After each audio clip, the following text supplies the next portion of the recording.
A muralha, uma das maiores samaúmas do mundo, aqui no município de Afuá, estado do Pará. Olha a maravilha de espetáculo da natureza que é essa árvore. A estrutura que ela desenvolveu, dispersando as suas raízes pelas laterais. Olha o espetáculo de árvore que é essa samaúma. Algo realmente impressionante.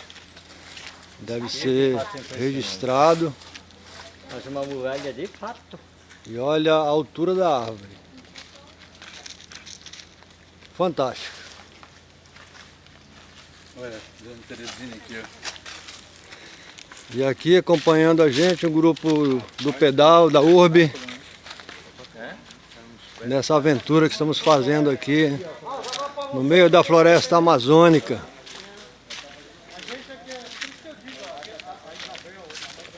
Olha o que essa árvore faz. Realmente fantástico. Valeu a pena, né, velho? Valeu.